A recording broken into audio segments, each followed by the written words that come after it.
सबसे पहले आप सबका शुक्रिया कि आप वीडियो को लाइक करते हैं और अच्छे से वॉच करते हैं।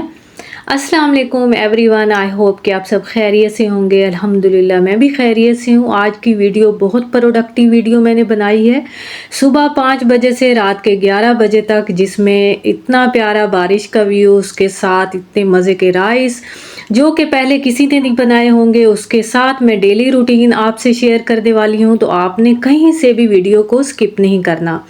सबसे पहले आपने देखा कि मैंने सुबह सवेरे मैं उठी हुई थी 5 बजे के करीब, मैंने नमाज़ अदा की। नमाज़ अदा करने के बाद आपने देखा कि मैं विंडो से देख रही थी कि मौसम इतना अच्छा होता है।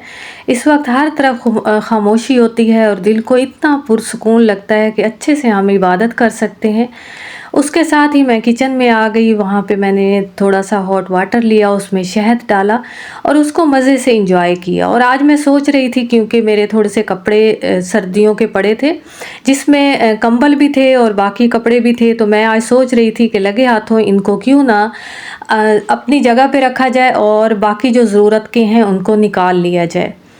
तो सबसे पहले मैंने नाश्ता बनाया। नाश्ता बनाते साथ ही जो है मैंने इनको वॉशिंग मशीन में ऐड कर दिया, क्योंकि काम करने के साथ साथ ये अच्छे से धुल भी जाएंगे और ड्राई भी हो जाएंगे। तो मैं इनको अपनी जगह पे रख दूँगी, क्योंकि ये काम मुझे बहुत मुश्किल लगता है कि जब हम इसको क्योंकि कुछ काम ऐसे होते हैं, मैं समझती हूँ कि वो मैं पेंडिंग नहीं छोड़ने चाहिए, और मेरे दिमाग में तो ये होता है कि ऐसे अजीब सी अफरा तफरी होती है कि ये काम मैं फ़ौरन ही कर लूँ। तो इसलिए मैंने इनको वॉशिंग मशीन में ऐड कर दिया। तो मैंने उसे वॉशिंग मशीन में ऐड किया और उसके साथ ही आज मेरा प्लान था कि मैं कुछ ऐसा बनाऊं, क्योंकि दिन भर की थकावट की वजह से मैं सोच रही थी कि कुछ ऐसा बनाऊं जो कि बच्चे भी इंजॉय करें और एक ही डिश में बना लूं। तो मैंने ये सोचा कि क्यों ना कि मैं चने बॉईल करके रख लूं, इससे मैं किसी वक्त भी ब्रेकफास्ट भी बना सकती हूँ चने का प्यारी सी रेसिपी बना के, और उसके साथ ही मैं इसके राइस भी बनाने जा रही थी। तो बहुत यमी रेसिपी मैंने बनाई है, आपने कहीं से स्किप नहीं करना और मेरे साथ चलना है। सबसे पहले मेरा यही काम होता है कि मैं खाने की प्रेपरेशन करती हूँ, क्योंकि अगर खाने की प्रेपरेशन अगर आप पहले से कर लेती हैं तो इसको बाद में पकाने का कोई मसला ही नहीं रहता और हम झटपट इसको रेडी कर लेते हैं। सबसे पहले मैंने प्याज 2 से 3 मैंने प्याज लिए, तकरीबन 1 केजी के बराबर मेरे पास चने थे और वो सारे ही मैंने इंस्टेंट पॉट में ऐड कर लिए और मैं उनको इकट्ठे ही बॉईल करने वाली थी। जैसे ही मैंने प्याज की कटिंग की, साथ में 2 से 3 हरी मिर्चें ली और उसके साथ ही मैंने 3 से 4 टमाटर लिए और वो मैंने इसमें ऐड कर लिए। हस्बे मुनासिब मैंने इसमें सॉल्ट ऐड किया 2 से 3 स्पून। अच्छा, तो आप ये सोच रही होंगी कि मैंने 2 से 3 स्पून इसमें ऐड कर लिए सॉल्ट, क्योंकि ये स्पून जिससे मैं सॉल्ट ऐड कर रही थी वो बहुत छोटा है, तो इसलिए मैंने इसमें अपने अकॉर्डिंग ही, टेस्ट के अकॉर्डिंग ही इसमें सॉल्ट ऐड किया। और उसके बाद मैंने देखा कि कंबल जो मैंने इसमें वॉशिंग मशीन में ऐड किए थे वो वॉश हो चुके थे, तो मैंने कहा लगे हाथों इसको तार के ऊपर डाल के फिर बाकी का काम मैं देखती हूँ।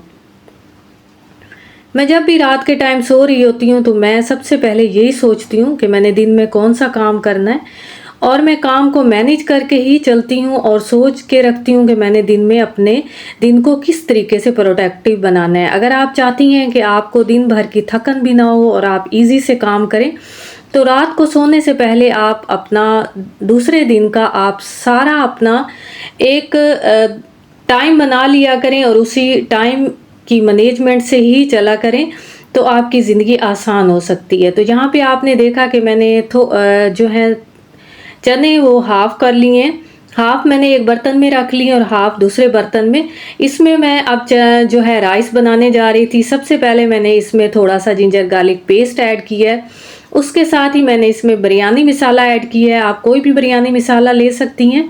उसके साथ मैंने इसमें थोड़े से स्पाइसेस ऐड किए हैं, जिसमें रेड चिली हस्बे मुनासिब मैंने इसमें ऐड की है। उसके साथ मैंने थोड़ा सा गरम मसाला और थोड़ा सा ज़ीरा कुटा भुना हुआ वो मैंने इसमें अपने टेस्ट के अकॉर्डिंग ऐड किया, और थोड़ा सा मैंने इसमें सॉल्ट भी ऐड कर लिया।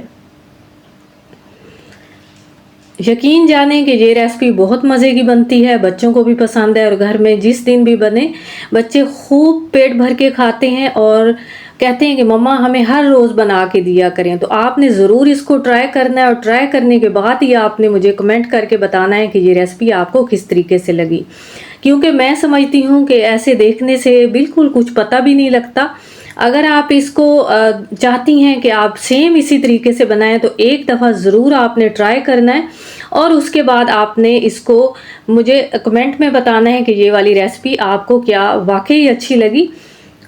उसके साथ लगे हाथों जितने बर्तन पड़े थे, मेरा यही कोशिश होती है कि मैं किचन को नीट और क्लीन रखूं, क्योंकि मेरी खुशी इसी में होती है। मैं समझती हूं कि जितनी भी होम मेकर हैं वो अपनी किचन को नीट और क्लीन रखने में ही लगी रहती हैं। तो उनको एक प्यारा सा मशवरा ये है कि जैसे जैसे आप अपना काम करती हैं उसके साथ अगर बर्तन साथ में रखे हों और सिंक भरा पड़ा हो तो किचन बिल्कुल मैसी लगता है। तो किचन को अगर आप नीट करना चाहती हैं तो सबसे पहले बर्तन को लगे हाथों जितने थोड़े से भी हों तो आप उनको वॉश कर लिया करें। इसके साथ ही मैं सोच रही थी कि क्यों ना इतना मज़े का आज रायता बनाया जाए। तो मैं अपने लॉन में गई हुई थी, वहाँ पे इतना फ्रेश पुदीना लगा हुआ था, क्योंकि मेरे हस्बैंड बार बार कह रहे थे कि आज रायता बना लो और उसमें पुदीना आपने ज़रूर ऐड करना है। तो उन्होंने यहाँ पे पुदीना लगाया हुआ था, बहुत फ्रेश मुझे लग रहा था, तो मैंने थोड़ा सा पुदीना लिया। इतना फ्रेश और इतनी खुशबू इसकी अच्छी आ रही थी कि जब मैंने रायता बनाया तो पूरी किचन ही महक गया उसकी खुशबू से।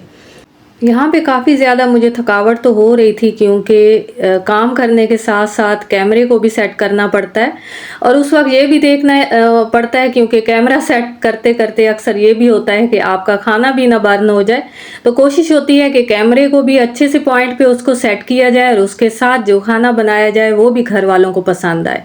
तो मैंने इसको अच्छे से दम दिया। दम के बाद इतने मज़े के राइस रेडी हो चुके थे और उसके साथ ही क्योंकि मौसम आजकल गर्म है तो कंबल सेट अच्छे से खुश्क हो चुका था, तो मैंने कहा क्यों ना इसको भी इसकी जगह पे ही रखा जाए, क्योंकि मौसम चेंज हो चुका है और अब इसकी ज़रूरत बिल्कुल नहीं थी। तो मैंने राइस को सर्व करने से पहले ही इसको अच्छे से फ़ोल्ड किया। फ़ोल्ड करने के बाद मैंने इसको एक कैबिनेट के अंदर रख दिया, क्योंकि मैं सारे कपड़े आहिस्ता आहिस्ता ही उनको सेट करती हूँ। जो कपड़े ज़रूरत के होते हैं मैं उनको निकाल लेती हूँ और जिनको स्टोर करके रखना होता है वो मैं रख लेती हूँ। इस तरीके से मैंने बच्चों के वार्डरोब में एक कैबिनेट में उसको अच्छे से रख दिया और मैं मुतमईन हो जाती हूँ कि ये बड़ा अच्छे से पड़ा रहेगा और जब जैसे ही मौसम बदलेगा तो ये नीट और क्लीन मैं इसको उठा के यूज़ करूँगी। उसके साथ ही मैंने बच्चों में राइस जो है वो सर्व किए और उसके बाद मौसम इतना अच्छा हो चुका था, बारिश आ रही थी बाहर। जैसे ही थोड़ी बारिश रुकी और रिमझिम का मौसम बना हुआ था, हल्की हल्की बारिश आ रही थी, तो मैं बच्चों के साथ पार्क की साइड पे निकली हुई थी, क्योंकि मैंने कहा थोड़ी सी वॉक भी की जाए और उसके साथ मौसम को भी इंजॉय किया जाए। क्योंकि मैं समझती हूँ कि इस तरह का मौसम हर किसी को पसंद होता है, चाहे बच्चे हैं, बड़े हैं, बुज़ुर्ग हैं। जब बारिश हो रही होती है और बिल्कुल हल्की लाइट बारिश हो जाती है तो उस वक्त मैं समझती हूँ कि वॉक नहीं होती, वॉक के साथ मौसम को भी लुत्फ़ अंदोज़ किया जाता है। तो मैं बच्चों के साथ निकली हुई थी। यकीन जाने इतना ज़बरदस्त मौसम था कि दिल को सुकून आ गया और साथ में जितनी दिन भर की थकावट थी वो भी ख़त्म हो गई। बच्चों ने खूब इंजॉय करने के बाद उनका यही बार बार कह रहे थे कि मम्मा क्यों ना थोड़ा मार्केट की तरफ चला जाए। तो मैंने कहा कि आप फटाफट अब मार्केट में जाओ और जो चीज़ आपने ख़रीदनी है ख़रीद लो और उसके बाद अब जो है घर चलते हैं, क्योंकि इसके बाद ईशा की नमाज़ भी पढ़नी थी और बाकी घर का सारा काम भी समेटना था। और आज तो मज़ा ही आ गया था इतनी ज़बरदस्त बारिश में।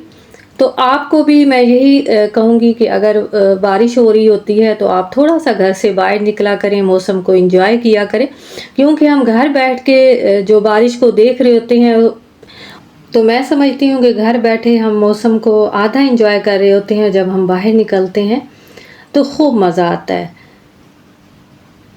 आई होप कि आज की वीडियो आपको अच्छी लगी हो, कहीं से भी अच्छी लगी हो तो आपने मुझे ज़रूर बताना है और उसके साथ आपने मुझे ये भी बताना है कि नेक्स्ट वीडियो का कंटेंट मैं किस चीज़ पे बनाऊं और कौन सी रेसिपी बनाऊं। और इसके साथ ही बहुत सारी दुआओं के साथ अब मैं आपसे इजाज़त चाहती हूँ। टेक केयर, अल्लाह हाफिज़।